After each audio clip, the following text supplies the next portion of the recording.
नमस्कार दोस्तों, मैं हूं नीरज कुमार पांडे।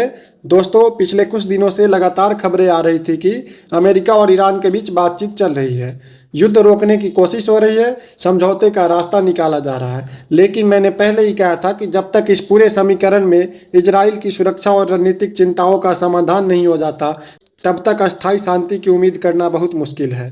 हाल के दिनों में बातचीत और युद्ध विराम की कोशिशें हुई, लेकिन हालत फिर बिगड़ गए हैं। और वही हुआ, एक तरफ बातचीत तो दूसरी तरफ मिसाइलें चल रही हैं, एक तरफ शांति की अपील तो दूसरी तरफ नए हवाई हमले हो रहे हैं। और आज यही मिडिल ईस्ट की सबसे बड़ी सच्चाई बन चुकी है। यहाँ भरोसा इतना कमज़ोर हो चुका है कि कोई भी पक्ष यह मानने को तैयार नहीं कि सामने वाला सच में युद्ध रोकना चाहता है या नहीं। और अब जो हुआ है उसने पूरी दुनिया की धड़कनें बढ़ा दी है। अमेरिका ने ईरान के सैन्य ठिकानों पर नए हमले किए।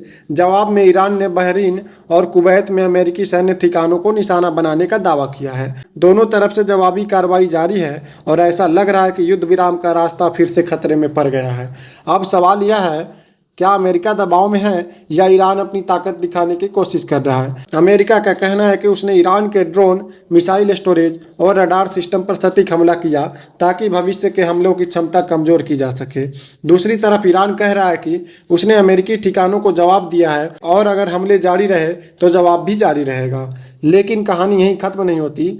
अब अमेरिकी मीडिया में भी ऐसी रिपोर्ट सामने आ रही हैं जो चर्चा का विषय बना हुआ है। वॉल स्ट्रीट जर्नल की एक जांच में दावा किया गया है कि बहरीन स्थित अमेरिकी नौसैनिक अड्डे को पहली मानी गई तुलना में अधिक नुकसान पहुंचा है और मरम्मत पर सैकड़ों मिलियन डॉलर तक खर्च हो सकता है। हालांकि अमेरिकी सरकार ने इस पूरे आकलन की आधिकारिक पुष्टि नहीं की है। अगर यह आकलन सही साबित होता है तो यह अमेरिका के लिए सबसे बड़ा रणनीतिक झटका माना जाएगा। अब एक और बड़ा सवाल, डोनाल्ड ट्रंप आगे क्या करेंगे? ट्रंप लगातार चेतावनी दे रहे हैं कि अगर ईरान नहीं रुका तो अमेरिका और बड़े सैन्य कदम उठाएगा। दूसरी तरफ ईरान भी साफ कर चुका है कि हर हमले का जवाब मिलेगा। यानी दोनों देश ऐसी स्थिति में पहुंच चुके हैं जहां पीछे हटना राजनीतिक रूप से अब आसान नहीं है। और यही सबसे बड़ा खतरा छिपा है। युद्ध तब नहीं बढ़ता जब मिसाइल चलती है, युद्ध तब बढ़ता है जब दोनों पक्ष समझौते पर भरोसा करना बंद कर देते हैं। और आज वही हो रहा है। कोई किसी की बात पर भरोसा नहीं कर रहा। अमेरिका कहता है कि ईरान समझौता तोड़ रहा है तो ईरान कहता है कि अमेरिका दबाव बनाकर बातचीत करना चाहता है।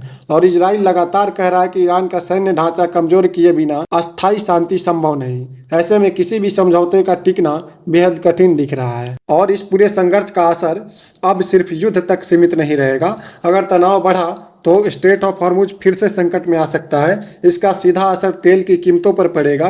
तेल महंगा होगा तो भारत समेत कई देशों में पेट्रोल, डीजल, परिवहन और महंगाई पर दबाव बढ़ सकता है। तो अब पूरी दुनिया की नज़र सिर्फ एक सवाल पर है, क्या अगले कुछ दिनों में बातचीत फिर पटरी पर लौटेगी या फिर मिडिल ईस्ट एक और बड़े युद्ध की तरफ बढ़ रहा है? क्योंकि इस समय हालात ऐसे हैं कि मिसाइलें शांत हो सकती है लेकिन भरोसा अभी भी जिंदा नहीं हुआ है। और जब तक भरोसा वापस नहीं आता तब तक हर युद्ध विराम सिर्फ अगली गोली चलने तक का इंतजार भी साबित हो सकता है।